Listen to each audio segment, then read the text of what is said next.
ating tinakwil para din sa ating tinatalakay na church order.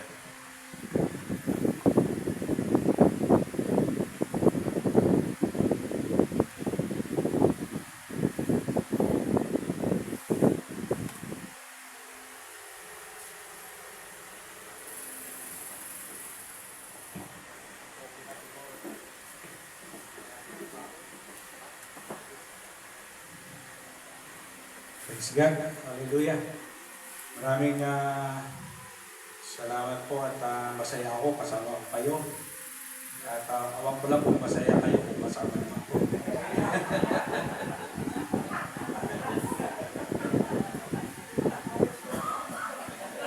Pero masaya po ba tayong lahat sa Panginoon? Amen.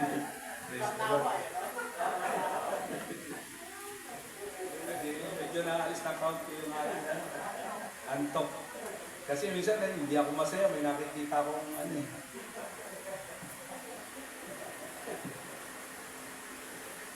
So, salamat po muli sa ating dakilang Diyos, sa mga lahat ng mga lingkod ng ating Panginoon, Bible Ministry na narito, at nandito sa ating mga sisters na nandito sa upuan, sa likod. Purihin ang ating dakilang Diyos. Didirekta po tayo ako at talagang ako nagagandaan ako dito sa talakayan niya ito. Lalo yan sa mga bagay na yan. At napakarami na tayong ibahagi ng ating mga lingkod ng Diyos. At talagang napupuno na natin natin lahat dahil sa maraming mga nag-share. At ang buhay talagang umaani ng maraming mga bagay na dapat ikatutok. Oo, at para mag-mature. Kasi maraming, sabi ng iba, tanda-tanda mo na, hindi ka pa nagmamature. Tanda na ka, tapos hindi pa nagmamature. Oh, dear. Pero wag ganon. Tanda mo na, hindi ka pa nagmamature.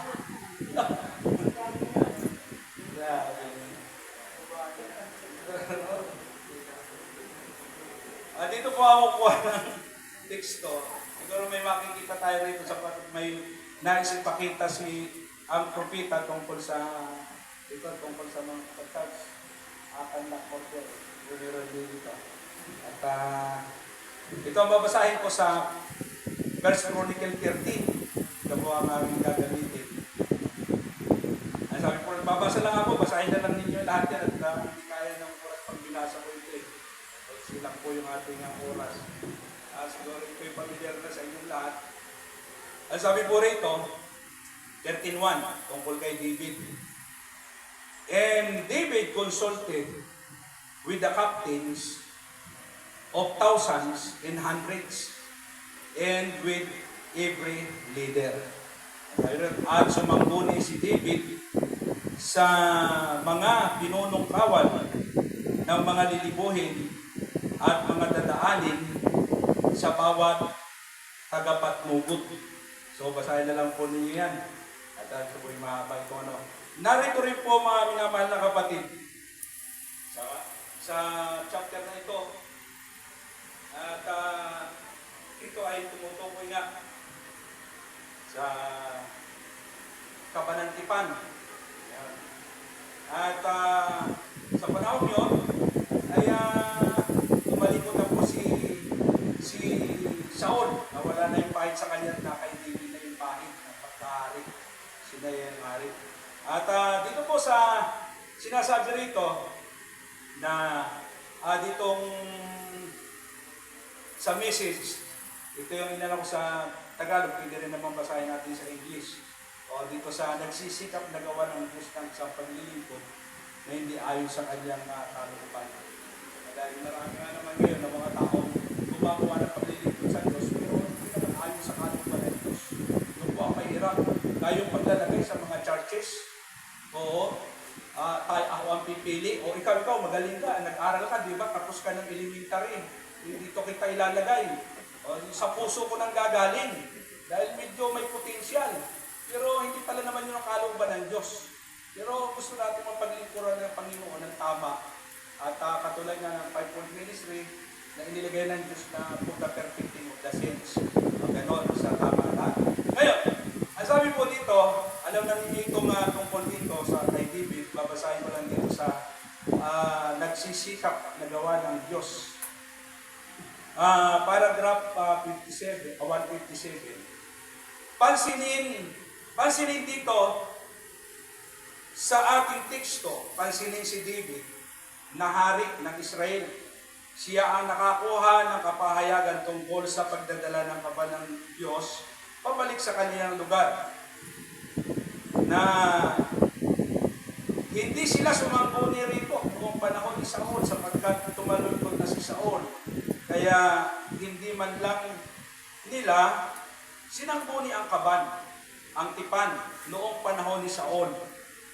Sapagkat siya ay tumalikod at lumayo mula sa Diyos. Kaya si David, kaagad, sabi rito, may inspirasyon, pansinin ito, ngayon, lubhang makapanlin lang na teksto ito, sabi ng propeta, itong panahon ito ni David, mapanlin lang na teksto ito kung hindi ninyo ito makuha ng tama. Okay. At nadarama ko na dumarating na ang panahon kung saan dapat na tayong maging gusto sa gulang sa halip ng mga bata. Dapat na tayong kumain ng matigas na karne sa halip na gatas. Ngayon, kaya dito po sa panahon ni David, hallelujah, alam natin, at batid na natin ito,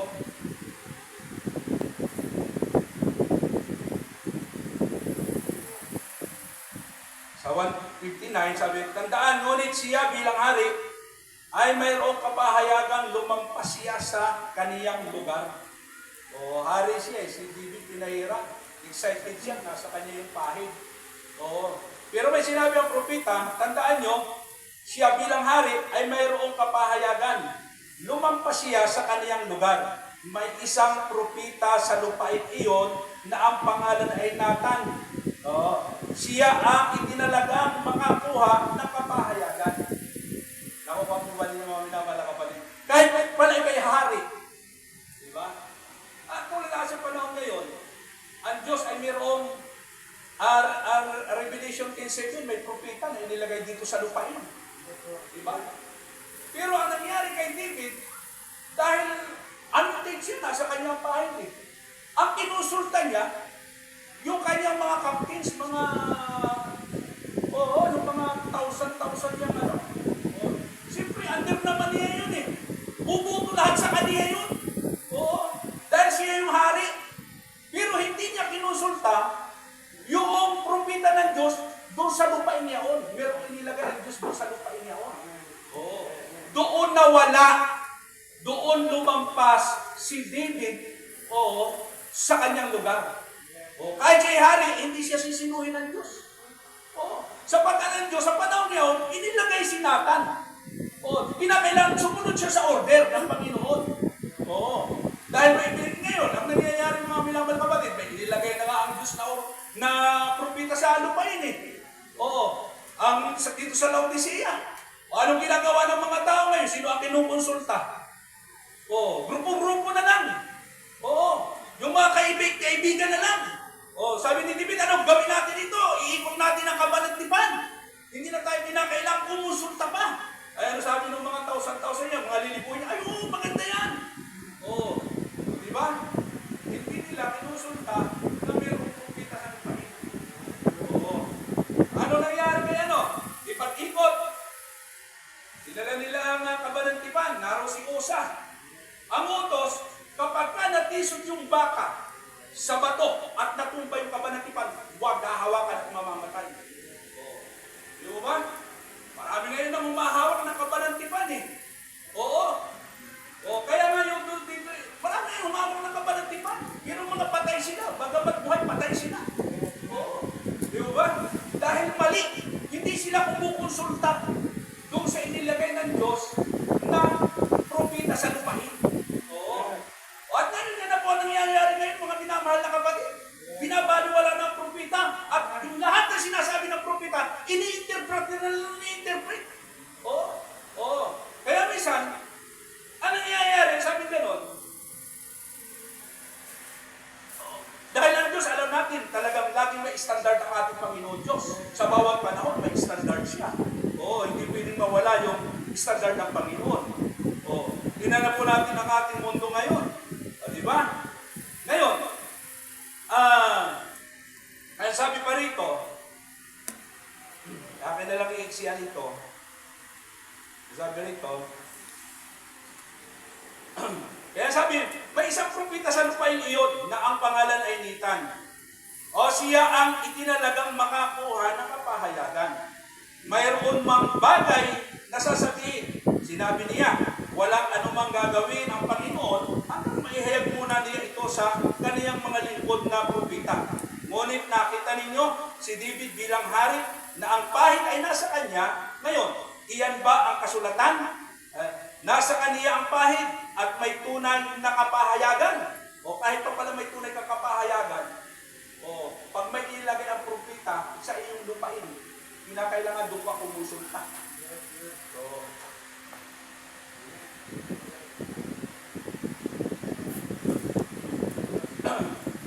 sabi nyo, dahil si Nathan ang propeta na kapanahon ng iyon at hindi dumating kay Nathan ang naturang kapahayagan. At nang dumating kay David, ang kapahayagan ay hindi man lang niya isinangguni kay Nathan. Ang tungkol dito, basta itutuloy niya at gagawin ang gusto niyang gawin. Hallelujah. Yan po ang problema sa kayo, mga minamahal na kapatid. Hallelujah. Eh, siyempre nga naman, pag nagsalita ang propeta, lagi yan the seek the Lord. Minsan, doon sa mga grupo ng mga tao, lagi tayo nare-review na salita ng Panginoon na puro lang yung ating sakdal na kalooban natin, baga tayo may pahid. Aba, ay laban sa ano? Laban pa rin sa kalooban ng ating Panginoon Diyos. Ang sabi pa rito, ngunit pansinin kung kanino sumangguni si David. O, alam natin, si David ay sumangguni do sa kanyang mga punong kawal, sa lilibuin, sa dadaanin. Hallelujah! Sila-sila na lang nag-uusap. Okay, sila-sila na lang yung nagsasakayunan. Doon nawala sa order si David. Nawala si David. Kahit siya hari, pinahiran siya. Kahit palang isang tao anointed na tumatayo dito, nasa kanya na yung mechanic at dynamic. Grabe kung grabe, ingay sa ibabaw na ano. Kung makita, paus na paus, ang baluktot na yung kalapagin pa yun. Sabi yung mga tao, grabe, maka-anointed dito. Hangang-hanga naman yung iba. Oo. Tapos, grabe kung pa yung mga pangkuha ng atensyon. Oo. Diba?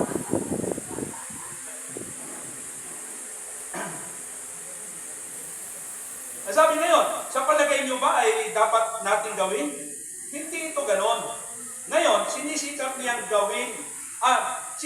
niyang gawan ang Diyos ng isang paglilingkod. Ngunit hindi siya itinalaga sa gawain niya. Kahit paano ito pagaling. Oo, kahit pagrituan niya po yan ang itinalaga ng Panginoon Diyos. Sapat na ang Diyos, pumapaho sa walang pinag-aralan isa sa mga matatalino. Mababasa natin na sa Biblia. Kung nasa doon sa taong yun, na hindi kilala, kalalabas lang nga sa gubat eh. Nagsisisigaw, may hula. Tapos ayaw kilalanin ng mga tao. Makikilala na natin yan. Nagsasalita sa atin yan ng masama. Puro kontra sa atin. Papugutan mo nga ng ulo yan.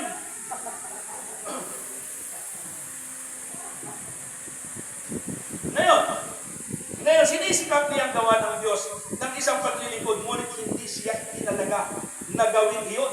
Kita nyo? Dahil may paraan ang Diyos. Kadalasan, natitigil ko ang Pastor Delpin eh. Yung sabi yung maraming hari na sablay. Diba? Magagaling. Hari, pero si David pala laging hari din ng sablay, ano? Isang pagkakataon, naging hari siya ng sablay, sumubra siya sa kanyang lugar. Kung mula sa kanya yung pahit, hindi naman siya dapat kumusulta siya muna sa propeta ng Diyos. Para maging tama yung lahat ng mga bagay. Ngayon, ito, paiiksin ko ito. Kaya alam na po niyo yan. Kaya sa mga paglilingkod, sa sa mga pagtatayo ng mga preacher. Sabi nga, narinig ko kanina, kung kamag-anakan mo lahat ng mga nasa likod mo, sino kukontra sa iyo dyan? Oo. Oo. Kasi ang tao po, yung sabi ko, itong moral and spiritual bankruptcy, yung karakter ng tao, o nabukod sa Diyos, na hindi karakter ng ating Panginoon. Kaya yung kanyang moral, spiritual, talagang bagsak, lubog, bankrupt siya. Oo. O kahit gaano pa siya kagaling. O mababasa natin sa Biblia, moral and spiritual bankruptcy. Oo. Akala mo, napakagaling niya, bagsak pala siya. Oo. Hinahangaan ng ibang mga tao, Mrs. Believer, ang galing. Pero 8 ang asawa. Wow, galing.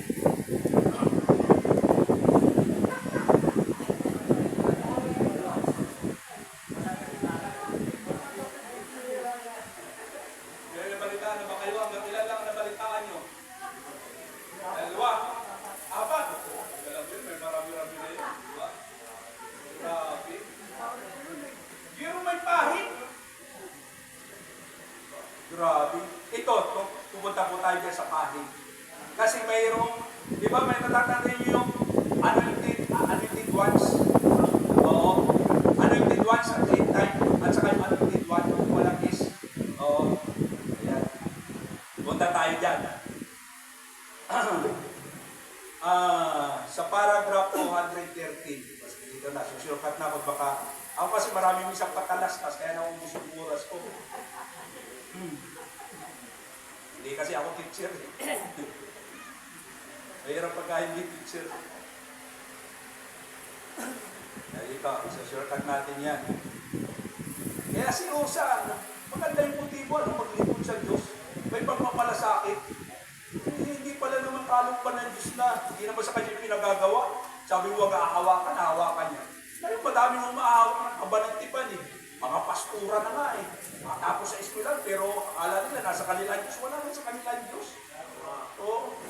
Akala lang nila nasa kanila ang Diyos. Iniwan na sila ng Diyos. Kaya lahat na sablay sa salita ng Diyos, lahat sa itinayo ng propeta, sablay po yan. Wala yung ano. Walang yan. O dito. Tingnan natin yan. Sa 213. Ngayon, pansinin dito ngayon, inakala ni David na nailagay na niya ang lahat sa kaayusan. Isang ganun ang tao eh. Oh, pastor ako, kaya ko tangnan lahat ito. Wow, prophet na ako. Wow, teacher pa ako. Wow. Evangelist pa ako. Akin ang lahat. 1 month pa, ang galing ko. Kaya ko talaga. Oh, grabe. Oh. Ayun, sabi rito, inakala ni David na nailagay na niya ang lahat sa kaayusan. At kinasihan siya. Oh. Kita nyo kung paano maaaring mapahiran ng banal na espiritu ang isang tao. Ganito po, sabi ng propeta. Ngunit kailangan ito ay nasa pag-aayos ng pahid. Oo, sabi rito ng propeta. Ang panlabas na espiritu, excuse me, papahin ko na ako.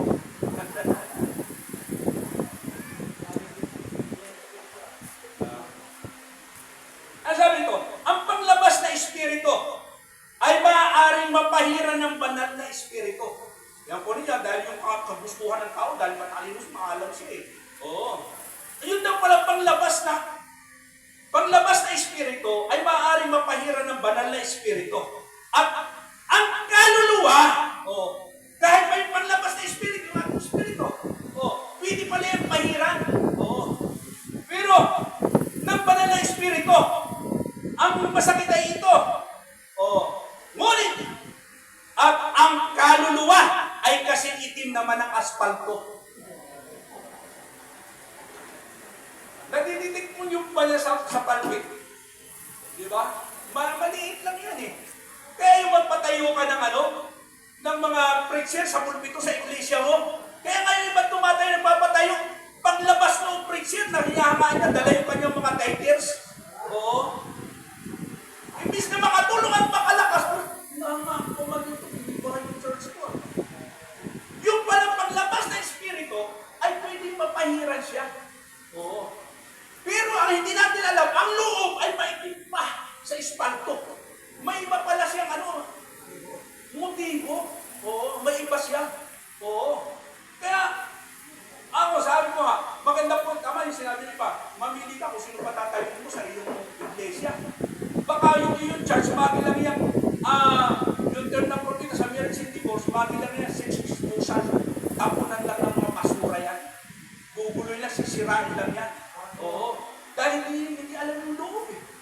Hindi alam yung loob na yung palang yung Kristo. Ang ganda-ganda kausap nito, grabe, nasa order talaga. Yung pala, may dagdag para sa non-disorder pala. Oo. Ang sabi rito, yan nga, ang panlabas na espiritu ay maaaring mapahira ng banal na espiritu. At ang kaluluwa ay kasing itim naman ng aspalto. Sabi ng propeta. Ito, tumubo ang sigay tinig. Ano ba yung sigay tinig? Yung cotton barn. Sabi rito, sa isang tubig na nagtatayo, naglalagay ng buhay sa trigo. Naglalagay ng buhay sa sigay tinig. Ngunit sa kailaliman ng sigay tinig, ito ay buhay ng isang sigay tinig. Ganun pa rin siya. Pag ahas siya, ahas talaga siya.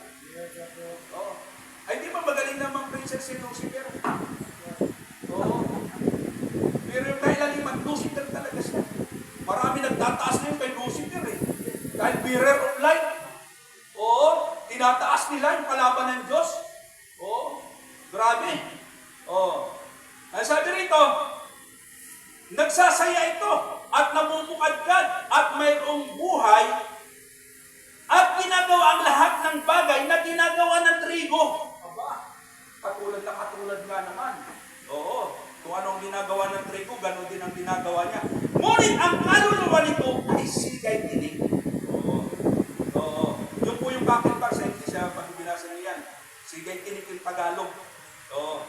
Kita nyo, maaaring magsilitaw ang mga bulaang guro na nagtuturo ng lahat ng uri ng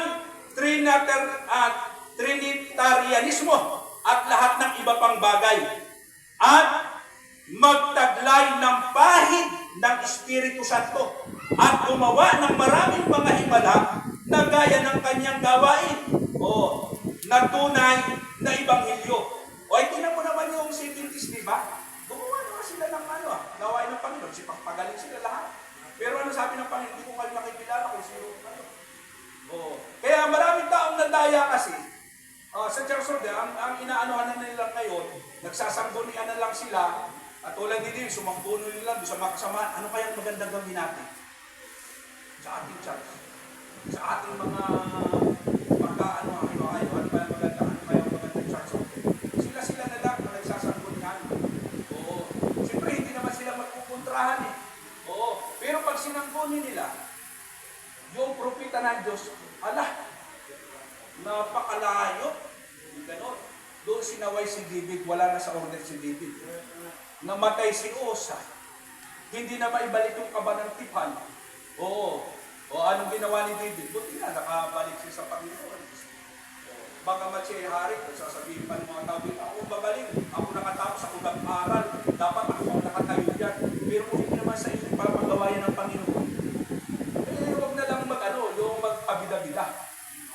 Marami ngayon, pabida-bida eh. Sa message. Magagaling. Kaya ako, masakayong pa ako doon sa mga taong walang pinag-aralan dahil kontrolado ng Diyos. Pero yung punong-puno ng mga teorya, ang utak na nakatapos sa hindi mo nagagamit ng Diyos yan. Hindi nagagamit yan ng Diyos. Ngayon, diba yung respeto ng ating Panginoon Diyos kapag nasa pinilagay? Katulad kay Hiskias. Imbis na, pwede naman pagalingin ng si Hiskias, nakipag-usap siya sa Diyos eh. May sakit siya kamamatay. Pero ano sabi ng Panginoon sa Kristo? Dahil nando si Isaias, inutusan niya si Isaias, pumunta ka niya at sabihin mo doon. Pero kaya naman gawin ng Panginoon na ipirig ka doon eh. Dahil nakikipag-usap naman si Hiskias sa Panginoon Diyos. Pero ginamit pa niya si Isaias, pumunta ka doon, sabihin mo mamamatay siya.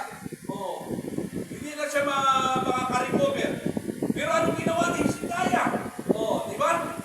Nakita ng Panginoon. Yung iba kasi, hindi na nagpapakita na talagang kailangan nila fivefold ministry, kailangan na nila ang prophet, hindi na nila, ang Laodicea kasi hindi na nila kailangan ng Diyos eh. Itinulak na nila sa labas, sila na lang. Oo. O ngayon, nakaratay sila sa balik, akala nila okay na okay pa sila. Di alam na talagang kahit dala mo ang misis na ito, kahit sila pa ng tao na may bahid siya. Kapag kahit hindi siya sumunod sa pulang Panginoon sa kaayusan, may propita sa kanyang lupa yung nilagay, hindi niya kinonsulta. Oo. Sila na lang nagkukonsultahan. Mawawala. Ang sabi ganun, mawawasak yung church order. Ang sabi ganun, ganyan ang nangyayari sa atin ngayon. Yan. Kasi itim na ng asfalto ang kanilang mga puso. Ganon. Ngayon, ayan, sabi pa rito, sa Civic Church of Ages, kay Luther, hindi pwede dali ni Luther yung mensahe ni Wesley. Dahil hindi siya ang papapil doon. O doon lamang siya sa justification. At hindi rin naman pwede papila ni Wesley yung papel ni Luther dahil doon siya gagamitin sa sanctification ang pinahiran doon. Ngayon, kung sasabihin ng tao, alam na niya yung lahat ng mga bagay, ako na lang, one man, ang fivefold ministry, wala nang kasamang iba, dahil kaya ko naman, makakaya naman sa Diyos. Dahil may nasulat siya na mayroong fivefold ministry na inilagay sa uling panahon, at pagkatapos, ang pagpapatuloy ng message, sabi nga, kung may pagpapatuloy pa ang message, ay sa pamamagitan ng fivefold ministry, kasama ang nobya. Dahil yun ang sabi nga ng Biblia, na gagamitin pa ang Panginoon Diyos ang kanya noon sa huling panahon, may ministry pa sila. Sumasayaw sila David, tumitili sila. Tunay na mayroon silang bagay na nakuha mula sa kahit na iyon, tiyak na. Yung iba talagang may nakuha sa message, grabe kaganda. Pero napakanipis lang yan, mga minamahal na kapatid. Naando na sa kanila yung tunay na revival, ngunit pansin ninyo, wala doon ang Diyos. Pagka sumablay sila, wala doon ang Diyos. Yung mga nag-ano sa ngayon sa end time, na nagkakanya-kanya na ng grupo, na hindi na sumasangguni sa prophet, tapos sa kanila ng kaisipan, di ba? Ano po nangyayari? Mawawasak sila. Mawawasak sila. Dahil ang Diyos nga ng kaayusan, sinasabi gano'n. Lagi siyang nasa order ang ating Panginoon Diyos. Ngayon, isa pa, yung butuhan sa simbahan. Sino yung nagbutuhan? Na may nawala sa, nagbutuhan na si Matias at saka yung isa. Nagpanalig kung sino ang dito ng Panginoon, pero hindi pala naman yun ang kalooban ng Panginoon. Galing lang sa kanila yun, di ba? Sa church, pero wala namang ginamit doon ng Panginoon Diyos sa dalawa. Kundi meron talaga itinalaga ang ating Panginoon Diyos para doon. Kaya, yun po mga minamahal ko talagang ako naniniwala ako 100%. Naglagay ang Diyos ng kanyang propeta, panguling propeta, dito sa lupain. At ang sabi, kung lumabas na ang propetang yun, pakinggan niyo siya. Pakinggan niyo siya. Kung hindi niyo siya papakinggan at hindi niyo susundin, mahihiwalay kayo. Kaya gano'n din ang paalaala ng propeta. Kung nandun yung pa, kung anong mga church order na kung ano-ano pang mga lalabas sa gaya ng mga denominasyon. Alam mo yan, mga denominasyon yan, kung gano'n. Tapos grabe sasayang magsipagano ng mga pastura. Tapos ang dami nilang nailigaw. Kasi dami na daya, sabi sa Matthew 24, dumating ang mga bulaang mga mangangaral sa pangalan ng Panginoong Kristo. At madami yung nadaya. Nagkaroon na rin ng kanya-kanyang church order, nagkaroon na rin kanya-kanyang ayusan, ito ang akin, ito ang amin, ito ang amin, ganito ang amin, ito ang silip ko dyan. Sabi ko, nag-uusap kami kanina, ito ang silip, ito naman ang puso ko dyan. Silip na lang. Kanya-kanya ng silip. Inihayag na nga sa bibig ng propeta, thus saith the Lord. Sa propeta, ang mali-mali. Whatever, ni-rebuke ni, kaya lang, delikado din ang propeta, katulad ni Jan. Rebukein mo yung hari, pubutan ka ng libig. Kaya doon natatakot yung ganito. So, hanggang doon lang po muna mga minamahal na kapatid, hallelujah. At paano nga magkakaroon ng unity? ang magkakaroon ng unity yan, talagang yung fivefold ministry, talagang unite sila. Magkaisa talaga sila. Dahil ang trabaho nila for the perfecting of the saints. Hindi nagwawasak yan. O dahil wala namang mga lingkod ng Diyos na nagwawasak, kundi nagpapatibay. Hanggang sa maihanda sa panahon. O hindi wala na tayo sa panahon ng Luther, ni Wesley. Panahon na ang nobya ito, pag going home na ito, going home to the bride. Tapos may dala ka pang malaking bibiro na hindi ka pa nagmamatyong, tandaan mo na, ayaw mo pa sumunod sa sinasabi ng propeta, kung ano ang rapture, tapos dala-dala mo yung didi mo, kung sariling aral at sariling umalis na tayo sa sa mga gatas, tapos yung mga nagiging banso, ang ganon. So, God bless you po mga minamahal kapatid, at doon lang ako.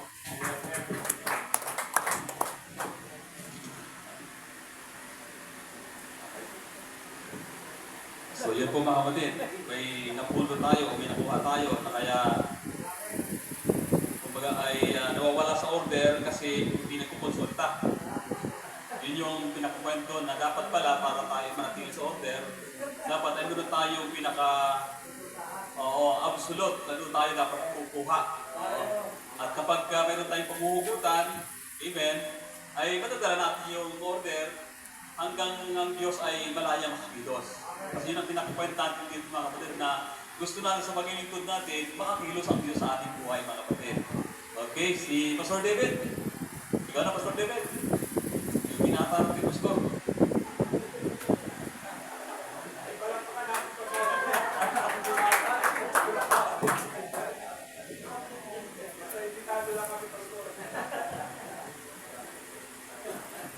Praise the Lord. Magandang hapon sa inyo lahat. Pero ganito kay Pastor Juan. Pag-usap kami kasama ako, di man lang ako tinawagan. Ang hinihintay ko, ang alis na mag-iinit sa sakyan, kaya pala lang, mag-tawag ito, mag-bus ka na lang. Lapit lang ang pasabi, umaasa ako, usap kami. Kaya kung pairalin mo yung natural kong natural na kasi pag-ibig, hindi talaga ganda. Pero lumabas na ako na sa 5 emosyon. Lumagpas na ako na sa 5 emosyon. Kaya sabi ko, mali. Kasi hindi ako nila chinat. Hindi ako nila minessage. Sabi ko, pero pare-pareho kami mga tao. Hindi plano namin ang dapat masunod kundi ang plano ng Diyos.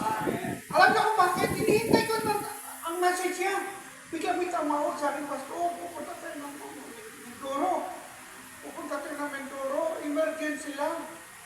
Yung kumausap sa akin at saka tumawag sa akin, parang wala sa sarili, lutang. Nung nasa sakyan na kami, bigla sinabi, emergency pastor, yung nanay ko, tsaka kapatid ko nasa ospital. Samahan mo kami. Yung pala, kaya kami pala makakarating doon. Nailagay sa tama ang posisyon ang kaisipan ng tao, magpasensyon. Pero tumuka kung ano ang kalooban ng Diyos.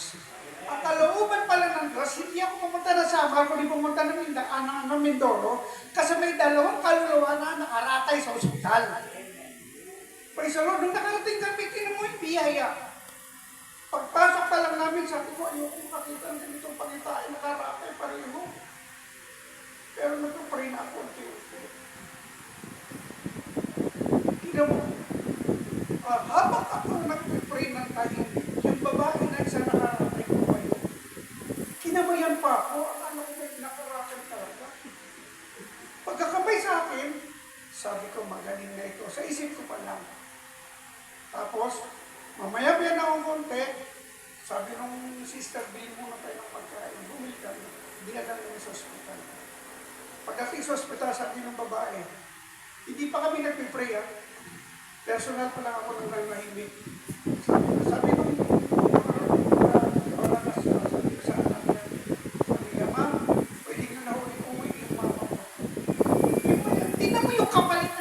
bagay.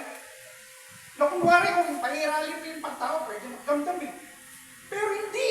Sinundot natin yung kalooban ng Diyos. Ang kapalit naman ay kagalingan na may karamdaman. Tingnan mo ang tawag daw, church order yung pinag-uusapan. Hindi natin makikita yung church order sa sariling gawa at pamantayan personal. Kundi pamantayan ng church order ng mga lingkod ng Diyos kung ano ang kalooban ng Diyos. Kaya nakita ko sa umalis kami, tapos nanay niya magaling na. Umuwi kami, pagkatapos kinabukasan sabi ko, sister, kumusta na yung kapatid mo? Alam mo sabi sa akin, Pastor, pauwi na kami ng bahay. So pareho may karamdaman, nakaratay sa simano doon sa hospital. Ngayon, nasa bahay na sila, nag-i-enjoy na sa kanilang mga tahanan. So tingnan natin mga kapatid, hindi ba napakasarap kapag uunawain lang natin ang isa, hindi lang yung personal, sarili, yung emosyon, bigyan natin daan. Lagi natin bigyan daan kung ano kalooban ng Diyos. Kasi doon lang naman sa tinatawag natin, yung tinatawag natin na, tawag dito, church order ng isang mananampalataya. Lalo yung order ng mga manggagawa. Yung Bible dito dapat alam din nila yung church order. Hindi yung order ng church ang sinusunod, kundi ang order ng God sa church. Diba? Kasi sila naglalagay nakatayunuhan eh. Praise the Lord. Isa pa nga gusto kong basahin dito. Basahin na natin yung isang talata na Galatians 1:8 yata yun.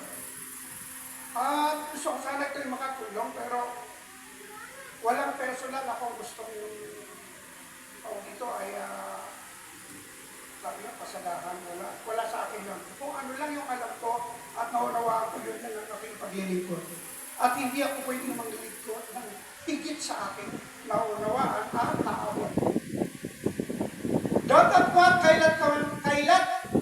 kahit man kami o isang anghel na mula sa langit ang mangaral sa inyo sa anumang ebanghelyo, ng anumang ebanghelyo na iba sa amin ipinangaral sa inyo ay matakwil. First church age. Tama ba? Last church age is Laodicea. Hello? Last church age is Laodicea. Kahit man ang datapat, kahit kamiman ay isang kamiman o isang anghel na mula sa langit, ang mangaral ng iba sa inyong anumang ebanghelyo, tama yun? Ang mangaral sa inyo ng anumang ebanghelyo na iba sa pinangaral sa inyo ay matakwil. Ay kung talin ko ngayon yung sinabi doon sa first church age, sa last church age. Hello, ano yun? Ibig sabihin kung sasama sila doon lang kay Pablo. Kung sino man ang magturo ng lagpas sa tinuro ni Pablo ay itakwil. Kaya kung sabihin ko rin yung hapon ito, meron din tayong isang minsahero sa ulit ko panahon na ito. At kung mangaral tayo, iba sa pinangaral ng prophet, itakwil din natin. Pamantayan natin yung Bible. Hindi pamantayan yung alam ko, I can, hallelujah, ilabas ko lahat ng pinag-aralan ko sa Bible school. Pwede ko gawin yun. I have my own study. Pero hindi. Meron ako pinagalingan eh. Hindi si Paul, pangalan nito, itong kaibigan ko, missionary na ang pagtuloy ni Paul, Pentecostal. Kung susundin ko sa kanya, dito na ko susunod. Pastor, di ka pwedeng mangaral hanggang di ka nag-i-speak in tongues. Kaya kailangan pag-aralan mo muna, pag-speak in tongues ka muna. Di ka iba na sa sinabi ng Biblia. Kaiba na lalo sa sinabi ng propeta. Sabi ko, hindi ka nagtatangkap. Pero sabi ko, di ba hindi mo ako graduate? Sabi ko, pero hindi ako mag-speak in tongues na ganito. Hindi kagayahin ko na sinasabi ko. Pag-agipin, follow me, di ba? So hindi na yun, hindi na yung galing sa propeta, hindi na rin yung galing sa ating propeta sa ulit panahon, ang kundi galing na sa Bible school. What I mean is, that is our school theology. That is our school, hallelujah, teaching. Hindi na teaching ng Biblia na galing sa mga lingkod ng Diyos. Kaya minsan nag-isisalos ako. Lalo rin tinitingnan ko yung mga taga-South at saka yung may ibang taga rito rin naman sa atin, sa Quezon City. Nag-ano-ano sila doon sa kanilang mga pagalingan doon sa tinatawag na tungkol sa mensahe ng propeta. Ay, wala na, sinungaling, malimal yung propeta nyo. Ako po ay, hindi po ako nakikialam, pero mga kilala ko at mga kaibigan ko. What I mean is, bakit nyo ipapasok ang sarili ninyong kaalaman? kanina man. They are not the prophet for our day. They just have the message of the prophet and they become a message believer. Naging message believer sila dahil tinanggap nila yung propeta. Pero pagdating sa dulo, tinitik-tik nila yung propeta at nilalaglag nila yung propeta. Hallelujah. So anong punto ko mga kapatid? Hallelujah. Kung meron tayong isang sasahuran, doon lang tayo. Ang sabi kanina lang ni Tinuro, sa local church, yung pastor ang dapat magpapagulang ng teaching. Tama ba? Hindi pwede yung association, elders ay magturo laban sa tinuturo ng pastor. Dapat meron silang iisang kaisipan. Iisang puso. Na sinabi ni Pablo, wala ka isang tao na pwede kong pag-iwanan. In my absence, sabi gano'n, na iisa ang isip, iisa ang Diyos, at iisa ang mensahe. Diba? Sabi niya kay Timoteo, gano'n din dapat tayo. Ito ang aking naiintindihan pagkain sa mensahe. Pagdating dito sa mensahe, walang magiging. Pero dito walang magiging kanya-kanya. Bakit ako? Doon papasok ang tinatawag natin unity. Bakit? Kasi isa lang ang pagsasahuran natin. Kung sasahod ako kaya Richard ka, kaibigan ko. Siyempre, kung naikutin ako sa sinabi Richard ka. Pero masarap yung sinabi Richard ka sa isang bagay. Isang bagay yun na pag hindi ko sa kanya kinuha. In fact, John did not know, did not hear the seven thunders. Biblik niya sa sayis. One thunder yun, yung pinag-uusapan sa seven thunders eh. So ano yung theology? Nilulugik niya yung mga tao. See, kung susunod lang tayo, hindi naman tayo aayaw kung doon tayo sa best. Alam tawag ito doon sa voice of God, which is the thunder, first thunder, one thunder, doon sa sayis. Wala tayong pag-uusapan. Pero pag tinitch ko na yung tinatch ko yung at tawag dito, yung seven thunders, ay huwag mo mabalik sa sayis, doon ka na sa G's. So ano yan? Ang ibig sabihin, hindi magkakaroon ng tinatawag na argumento. Bakit? Kasi naipoposisyon yung pinag-uusapan. Di ba? Naiposisyon natin yung pinag-uusapan, naiposisyon natin ang quotation, naiposisyon natin ang biblical aspect of pagkita. Doon tayo magkakaroon ng isang unity. Okay. So pa, sabi dito, kanina medyo, nakabahan ako kanina doon sa sinabi ng ating sa kapatid na mayroong national, international, sa Bible, dito kinabahan ako doon. Hindi ko pag-ano nalaman ito, pero pag-aaralan ko ito. May local Bible, may local Bible, may national Bible. Pag tinignan mo yun ang alam sa may international Bible. Ngayon, parang hindi ko nakita yung ganyan na mayroong international, mayroong national Bible at may local. Ang alam ko kung bakit pinag-uusapan, from the local to the head. Isa lang ang pagkukunan. Bagamat siguro sabihin na lang natin ay mayroong tinatawag na dagdag na kaalaman, hallelujah, yung nagmi-mission. Ang apostle is a missionary, a sent one. But an evangelist can be a missionary. A teacher can be a missionary, but they are not a sent one. Nakita niyo yung ibig sabihin? Hindi sila apostol. Pero they can go on a mission. Ang pastor pwede mag-mission. Diba? Pero hindi sila, hindi talaga sila sent one. Kasi pag tinawag ng Bible na sent one, missionary, ito ay ang apostle teaching. Apostle prophet. Pero tingnan natin. Okay. Ang isang church ay meron 5 opisina at ay agree lang.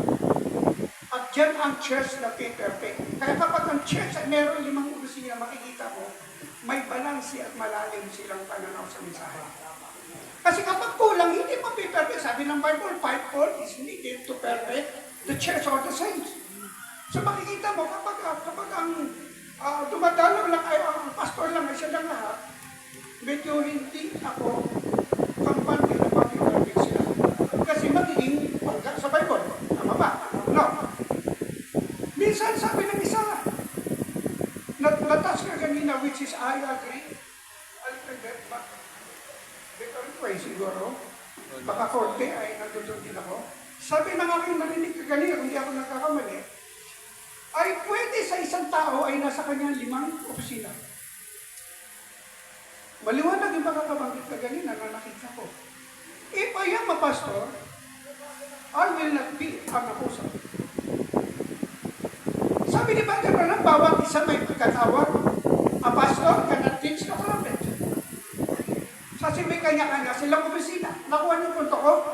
Pero siyempre, kumuha ang ranking. Para lang mag-balance. Kung ang isang propeta ay tinawag, pwede siyang mag-evangelize. Tama ba? Kung ang propeta, ang propeta ay pwede rin siya ay maging pastor. At pwede rin siya maging teacher. Why? Kasi mataas ang kanyang kalagayan. Pag tinignan mo sa Bible, mataas ang kanyang kalagayan. Tama ba? Sa eskwelahan, hindi naman yung sa eskwelahan.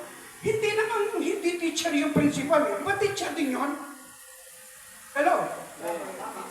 Pero dahil principal siya, pwede siya maging teacher. Diba? Pwede rin siya gumawa ng mga trabaho, ng tinatawag mag-gardener, pwede rin siya magawa ng tinatawag ng mga tagalin kung sa kanilang eskwelahan. Pwede niyang gawin yun kasi mataas ang kanyang posisyon. Pero hindi niya pwedeng gampanan na sabay-sabay yun. Habang nagkikitara ka, nagtatanggol. Walang ganon. Diba? So, ibig sabihin, may puntong tama, pero sa kanan silang nakananaw. So, pag nakita natin ito, hindi ang ganda, nagkakaroon tayo ng tinatawag ng continuity. Yung panahon niyan, yung panahon, hallelujah, ni Noah. Isa lang si Noah sa kanyang panahon, pero hanggang panangaral na siya. Si Noah, panangaral lang. Hindi na kung pagkakasabi rito.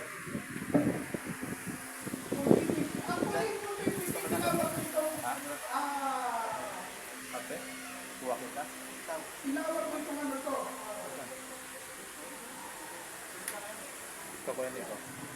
Actually, ang continuity, tinawag ko itong may tawag sila dyan. Progressive revelation. Why?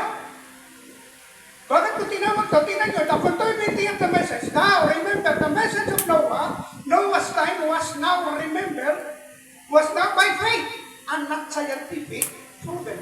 But today, the message is according to the Word of God and scientifically proven. Saan nila binata itong sinasabi nito?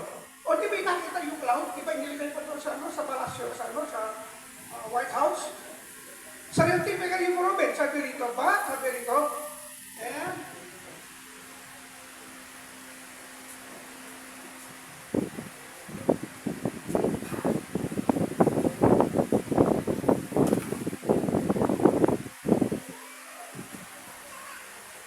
Yan.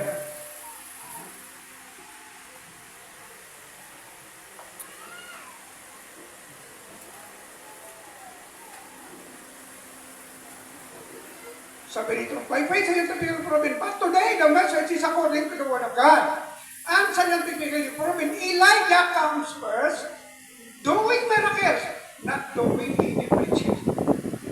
Paano ko matatawag yan na continuity? O paano ko matatawag ito na tinatawag natin na may progress? Paano? Sabi rito, di ba Branham, just, sabi rito, not doing any preaching. Sino si Elijah? Just going from place to place, doing miracles. The next time, he come in the form of John the Baptist. So makita natin nagpo-progress. Just come in John the Baptist, in the form of John the Baptist. He come doing no miracles, just preaching. And the third time he comes, there's both miracles and preaching. So makita natin yung pagpo-progress sa mga lingkod ng Diyos at yung tinatawag na pagkatawag ng Panginoong Diyos at pagtakbo ng panahon. Sabi rito, now, sabi niya, the third time comes, there's both miracle and preaching. See how it is, sabi niya. What's now? Sabi niya rito,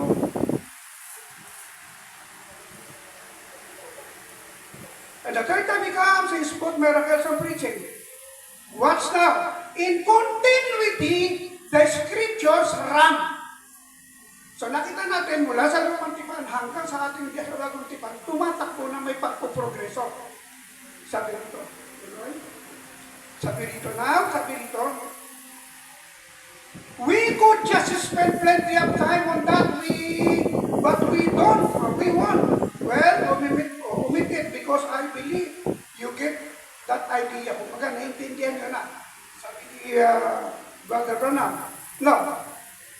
Doon naman sa isang bahagi na sinasabi sa ating topic patungkol dito sa, siyempre dito pa rin tayo sa church order na ating pinag-uusapan.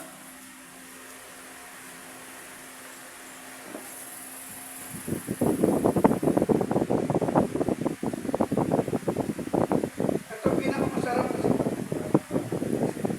nangyayari sa atin, pinagawa natin. Maaari lang meron tayong mga kakulangan. Kung hindi tayo pa nagpapamitan ng ubusan. Pero napakasarap sa ganitong ginagawa natin. At ako'y sumasalod sa bawat isa. Sabi rito, wouldn't it be wonderful to see all other brethren, doon ito sa taking side with Jesus, sabi rito, all the brethren, come together, meet in one place. You ministers sit together and discuss things. You've got to have fellowship somewhere. You've got to have something to come together as a group of men and believe one with the other alike and alike and discuss these problems. Yun ang nakikita natin. May mga konting hindi magkakaunawaan. Hindi nakikita. So, ang ginagawa natin, inuupuan at dinidiscuss lang. Kasi yun nasabi ng prophet, hindi pinag-argumentuhan, pinag-aawayan. Hindi na mo sabihin, pagpapatuloy. Discuss this problem and set out. Maybe once a day, or maybe once a month, just ministers alone. Kaya tama yung sinabi ka rin ni Pastor. Just ministers alone. Sabi dito, let you meet somewhere in one of your churches. Sit there and discuss. Discuss it and talk about it. Sabi niya, each one of you pastors and evangelists and what you are. Now remember, in doing this, you will find out there may be times that you will disagree with brother so and so. And it is happening. Hallelujah. Sabi niya rito, di ba, Brother Branham, you will disagree over here, over there, sabi niya. Remember, as long as you get to the spot where you say, well, because he doesn't believe just what I believe, sabi niya rito, I'm gonna have it. Wala kailangan. Kung hindi sila naniniwala sa paniniwala ko, hindi ako kasama nito.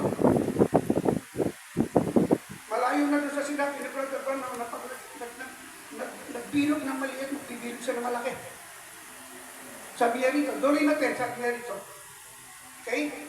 As long as you get to the spot where you say, well, because he doesn't believe it just like me, yun ang isa sa gusto ko sa kanila, just like dito. At isa, meron kayong tayo sa isa't isa, na gusto yun na yun ang masunod. Tapos kaya parang ayaw mo na sila kasama kasi hindi ka sinusunod o hindi ka nila pinaniniwalaan. No, hindi ganon. Pinag-uusapan niya, inuupuan. Kagaya nito, discuss, sabi ni Brother Branham. Sabi niya, dear, and can help, sabi niya, then there's something wrong with you. Yung pala nagsasabi, hindi naman sasabi, niniwala sinasabi ko eh. Ahala kayo. Parang ganon. So, mangyayari, sabi ni Brother Branham, ikaw pala, may problema, magkaya tayo. Tama ba? Sabi niya, there's something with you, sabi niya, no, wrong with you. It is not wrong with the other fellow. It is wrong with you. Trying to believe them what you believe.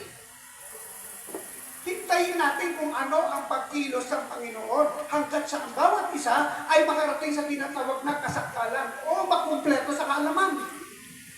Tuloy. Sabi rito, siguro yung aklat nga, John chapter 10:16. John chapter 10:16.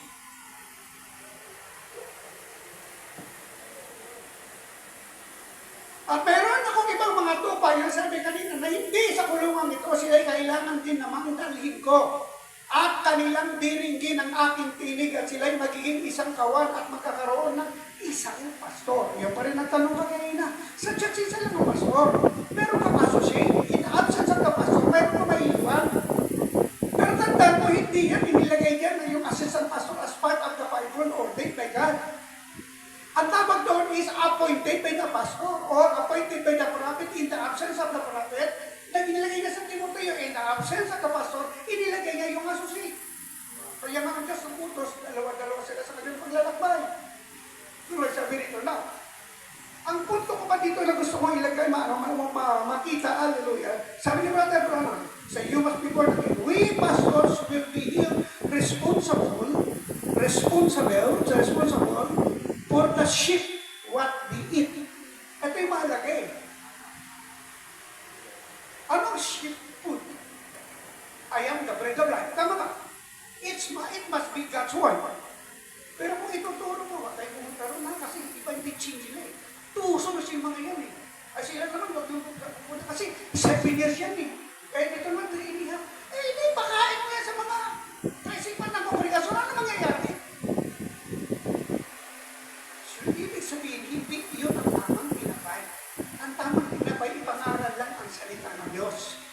Ipangaral lang natin si Kristo because He is the only the bread of life. Sabi nga dito. And their blood will be required on our hands. Hallelujah. The Spirit of God will come into ministers with the power that they will be like Him.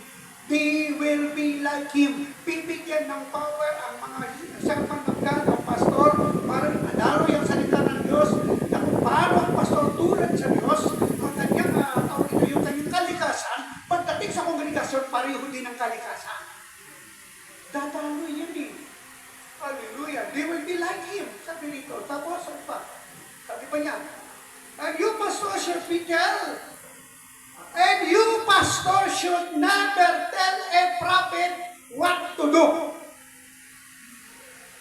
And you, deacons, elders, as associates, tell your pastor nothing what to do.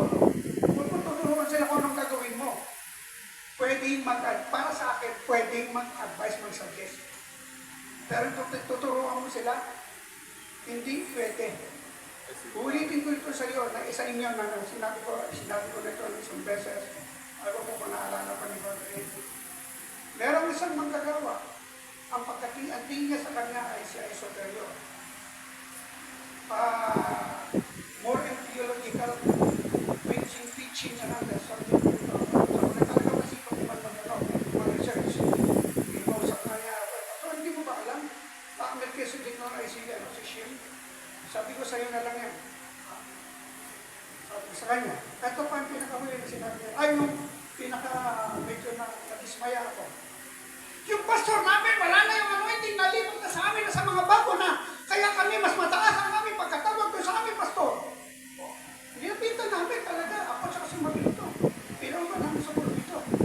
Tapos sinabi ko, hindi ka magiging ganyan, brother. Wala sa ito na nag-multi. Kaya sabi ko gano'n, meron na ngayon, tinatawag na nag-gift sa calling na yan sapagkat meron pastor sa iyo na nag-multi. Binaban namin yun. Ayaw ko kung maalala ko yan ni Pastor Jerry. Kasi hindi tayo dapat magmalaki sa ating pagkatawag. First of all, sabi ng Bible, we are all servants. And a servant is not a boss. Do not kumawawag na tumagal. No? A servant is to lead the people. What you are doing, the people will also follow what you do. Tama? Kasi leader ka eh. Pero kung sasabihin mo lang, huwag mo ka na tabet. Pagkain, sabi mo ka na pagkain. Tsaka gawin mo ikaw. Boss yun. Sabi ko sa nakita ko, nakilala ko, balik ka na sa opisina mo. Basta simbahan ka. Diba may mga ganyan, totoo yan sa simbahan. At ito pa, yung iwasan. Ano ito? Hindi iwasan.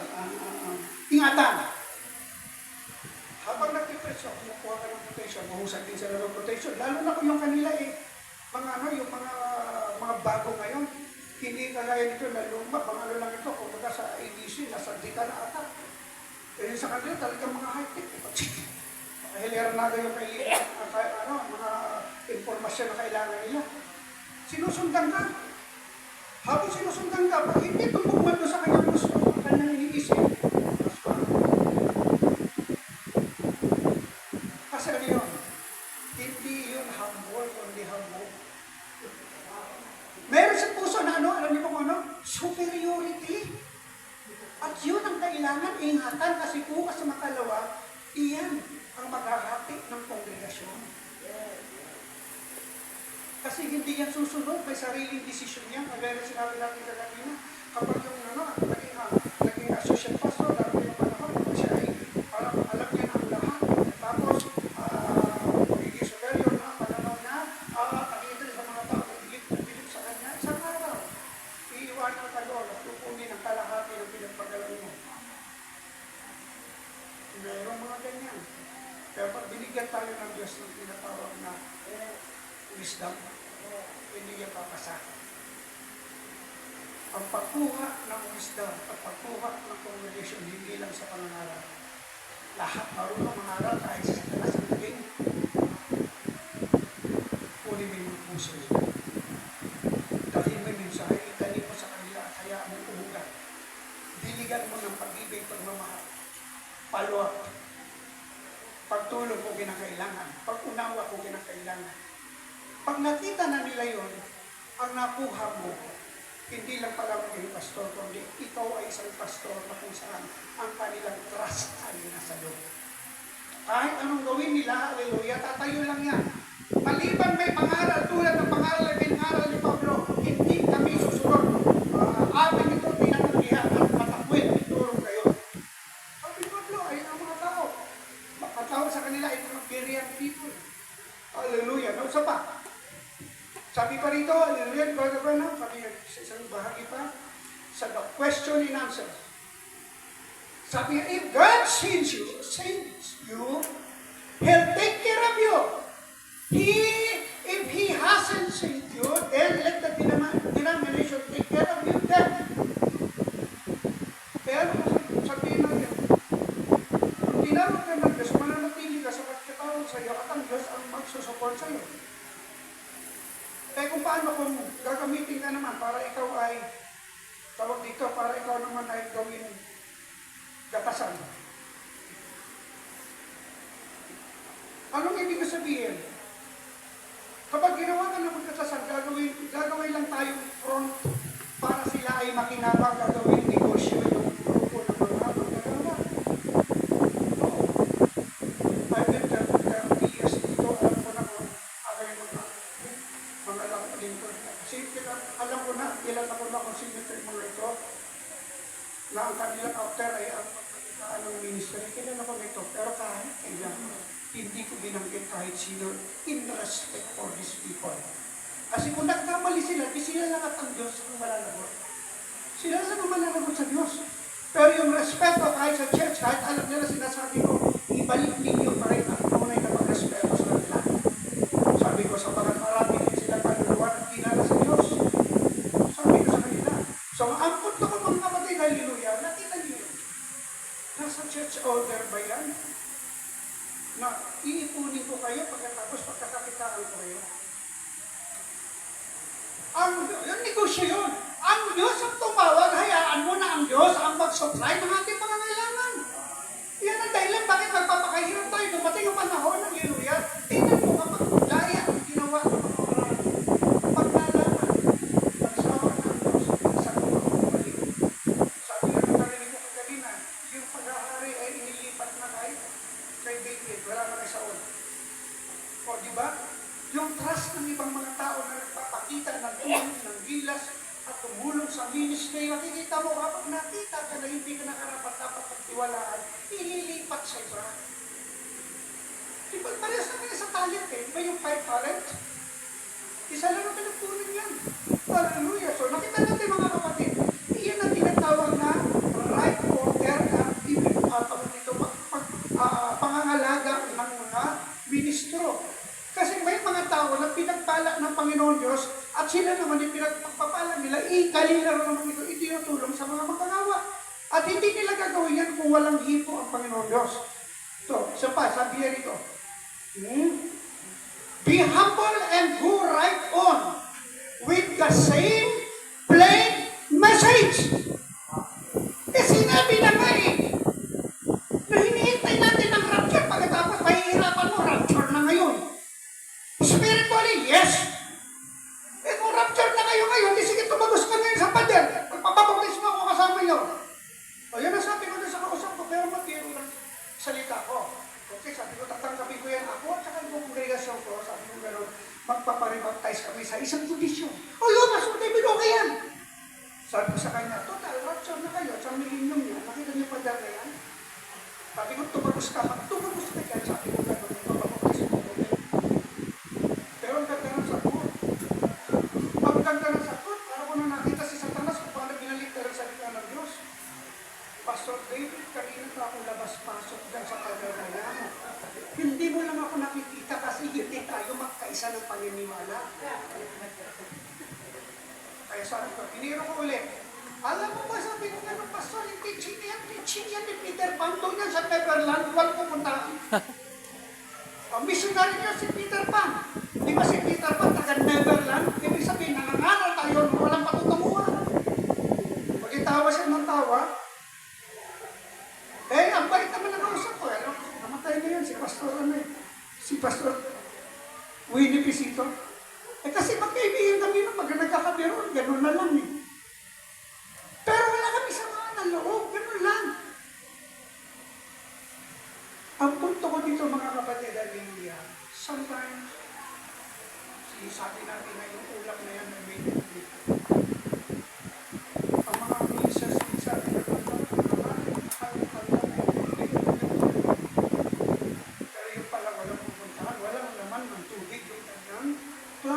cloud without water. Teaching without foundation.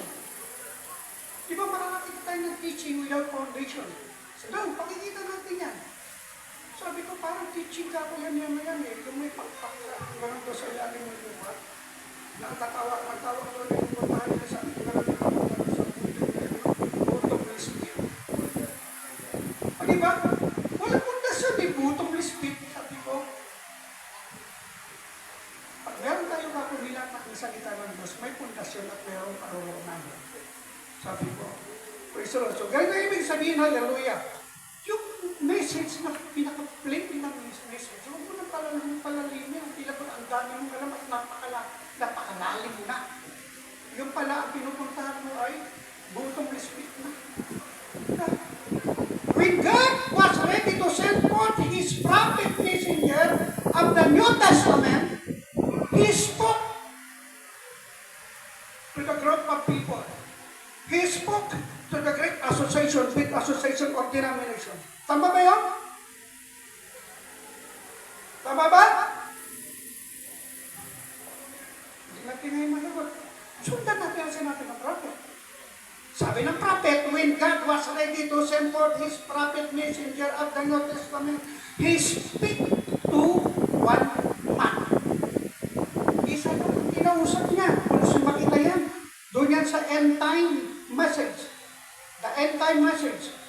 Sabi dito, He spoke to one man. Hindi marami, hindi 5. Yung 5 sumahod lang doon sa isa. At hindi niya binigay ito sa iba't ibang denomination, sa Protestant, sa Baptist, sa kung ano-anong association denomination na malalaki, kundi sa isang tao lang. At ang sabi roon, God will do nothing but reveal His secret through His prophet. Prophet lang. Sino ba kung ikaw pamamalit ng prophet? Are you a prophet? Sabi ko na sa kausap ko, prophet ka ba? Mas magaling ka pa ba sa prophet? Ulang gano'n, mumurahin ka pa sa ano, katamang ko. Kasi nasasakasal ko ito nila. Hallelujah. He spoke to one man. That man brought the message. That man brought the message. That Moses brought the message. That you know what brought the message. John brought the message. Father brought the message. Hindi maraming grupo kung sino-sino. Hindi hinilera sila kung sino yung mga teologian at pinigyan niya ng kanon. Hindi binigay doon isa lang sa mensahe o lang sa kapanahonan. Hallelujah. Brought the message. Others went from him everywhere with the same message. Others went with him with the same message. Hindi sumama sa end time, pero may kanya-kanyang message. So, kung ganito natin pamatayan, madali kayo makikita. We have one prophet, one message in this messenger in this last days, and one also, hallelujah, one God, one Spirit, na meron tayong pagkakaisa sa panahon ito. At nabibigyan ko na meron tayong pagkakaisa. Oo, hindi nagkita si Pedro at saka si Pablo sa isang bahagi. Pero never silang nakita sa Biblia na nag-argument. Wala. Tinanggap na ni Pedro, na-reveal kay Pedro, na hindi pa na naman siya dito sa Jerusalem. Tinawag ito na bumala sa mga hindi. Diba? Kung baga nailatag niya na sa position niya, yung kanyang kapalungan. May position niya. Hallelujah. Sabi pa rito, when there is some message, hallelujah, take the ministers today. Ito na sabi ni Brother Ronald, doon sa the Spirit speak through the prophet. Take the ministers of today. He has the baptism of the Holy Ghost. He knows that if he preaches the word, it is going to cut away his faith. Kapag tayo ay nagpagamit sa Panginoon sa mensahe sa ulit panahon ito, He will cut away our pain. Yung ating kasikatan, kagalingan, pakikita mo, ikakat na yun. Kanya yan dito, kanya yan tatabasin. Sabi rito, that the word is going to cut away his pain. At kung ang salita din naman ng Diyos ay ibinangaral ng mga taong may bautismo ng Santong Espiritu, yung taong sobrang laki, kaya mo na rin tawasin. Hindi ikaw magtatabas, kundi yung word of God na narin sa'yo. In the form of the Holy Ghost. Hallelujah. Sabi dito, tuloy. Sabi niya, it is going to put him in a little bitty church somewhere, or even in the streets. Kaya hindi ka makakahanap ng malalaking church dito sa mga tao na may bautismo ng salita, ang mga bautismo ng Santong Espiritu at nangangaral ng purong salita sa kapanahunan. Maliit lang tayo. Swerte lang, meron kang 200 dito sa Pilipinas. 300. Talagang maliit lang. Parehas din yan eh. Kung bibili tayo ng honey, purong honey, huwag kang pupunta doon sa malalaking tindahan o kaya sa mga supermarket. May halo lahat yun. Saan ka pupunta? Punta ka sa Apia, sa Malaysia, sa mga gilid-gilid na kabundukan, sa mga maliliit na ubo. Magtanong ka, meron ba kayong pulot? Ilalabas sa'yo yan. Naglupa sa kawayan na nanganak dito, tawag doon. Tapos sabi niya, ilang pong bote, nakikita mo yung computer, nagkakaroon ko na. Kasi puro yun. Pero pag bumili ka doon sa grocery, may mga balot pa, magaganda, pati mga silyo. Pero makita mo na hindi na puro yun. Okay? Ganun din sa mensahe. Hallelujah. At dito, cut away his famous, going upon to him, vintage church, wherever even, sabihin, maybe even on the streets, kaya maliit lang talaga. Pero tiyakin nyo yung aral na yun. Mabigat. Wala man sila kayamanan, hindi man sila grupo na malaki, pero tinitiyak ko, kasama naman nila ang Panginoon Diyos. At ang Diyos lang ang portion nila. Maraming salamat. Sana nakadagdag ito sa inyo. Magandang hapon po.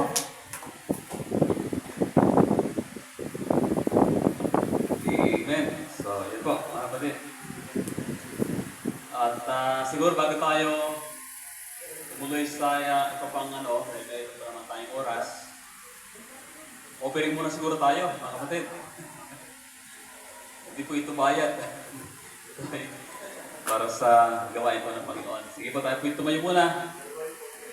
Oo. Yung sa mission fund, Pastor, yung sa ministers.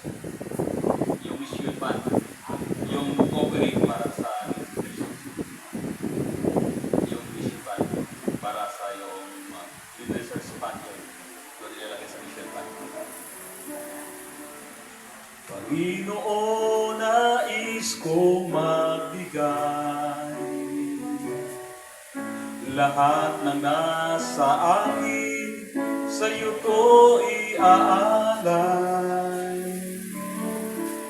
Hindi ko na kailangan ng nasasanlibutan, kung ikaw naman sa piling ko'y mawawalay.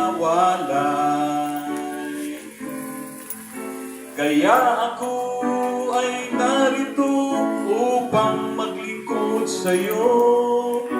Asahan mong pag-ibig ko'y di magbabago, kahit hanggang kailan matapos ang mundong ito, magpapatuloy pa rin ako sa'yo.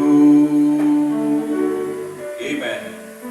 Dakilang Diyos, nagpo kami at salamat ng marami sa patuloy mong kabutihan, sa bawat ito sa amin, maging sa mga nakalipas na oras at sandali kung paano nagkaroon po ng mga pagkatalangay at ang bawat mga lingkod mong itinayo upang ipahayag ang bawat mga ibinigay mo sa bawat isa ng Diyos na alam ko po ng lahat ng mga salita ang namin narinig. Ito'y nakatulong upang higit pa namin malakaran ng Panginoon ang iyong sakdal na programa ng Panginoon. Narito po ang bawat makaloob na ipinagkaloob ng bawat iyong mga pinili sa namin ito. Hindi ko pantalangin ang iyong basbas ng bawat hotel na ito ay patuloy na magamit upang higit pang mapalago at maabot ang bawat kaluluwa na kung saan nakapalaga sa iyo para sa aming kapanahonan. Ito'y panumbalik mo ng maraming bisis sa bawat kamay na nagkaloob. Ikaw po ang patuloy na laging magsublay ng lahat ng aming mga pangailangan. Ito'y aming dalangin tinig sa iyong dakilang pangalan na walang ikukundi ang aming proseso na masabing Amen. Praise the Lord. At mayroon lang po akong quote na mabasahin. Siguro hindi naman makatulong.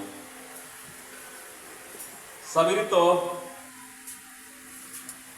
kahit na hindi tayo sumang-ayon ayon sa isang tao, kumbaga ay, siyempre, may mga pagkakataon na iba-iba tayo sa ating silip. At dahil doon, hindi tayo sang-ayon minsan sa kanya. O hanggang may tinatawag yung isang pastor at hindi tayo masyado sa kanya, ay minsan ganoon yung karaniwang nangyayari. Mismo, sabi ng propeta, itong dinamagit niya, kahit na hindi tayo sumang-ayon sa isang tao, sikapin pa rin nating kapatid ang turing natin. Yun yung magandang, ano pa rin yun, church order pa rin yun. Kasi talagang ayaw natin sa hindi, ganito yung nangyayari ngayon, yan yung totoong kaganapan ngayon, na may mga kanya-kanya pang silip, may puso sila sa ibarits pa sa bagay na. So ganun po yung nangyayari. Tapos, dapat daw po ay sikapin daw natin, ibig sabihin, sikapin, pilitin natin yung sarili natin na kapatid pa rin ang turing sa kanya. Kasi nga kapag kaiba na yung silip ng iba, hindi ka pareho sa silip ko, ay hindi na kapatid ang turing ko sa'yo. Dapat hindi na gano'n. Dapat ay iwasan natin yung gano'n at alisin natin yung sa ating puso-isipan. Dapat ang sabi ng propeta, sikapin natin, kapatid pa rin ang turing natin sa kanya.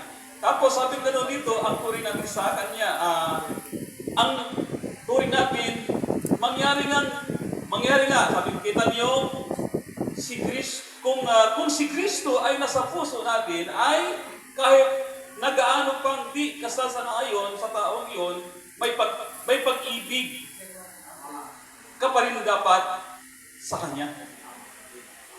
O yung kahit hindi tayo kasasanayon sa Kanya, talagang mabigat yung doktrina, hindi ko talaga gusto yung iyong tayo. Di ba mga ganon? Ang sabi, kung si Kristo daw ay nasa puso natin, dapat ay ibigin pa rin natin siya. Ayan, yan yung mahirap yan eh. Na minsan may mga ganung bagay na dahil hindi parehas ang tayo, bahala ka sa buhay mo. Basta nagpapangkit lang natin, lagi na wag na ni Pastor Milton yung pero sa totoo, the best.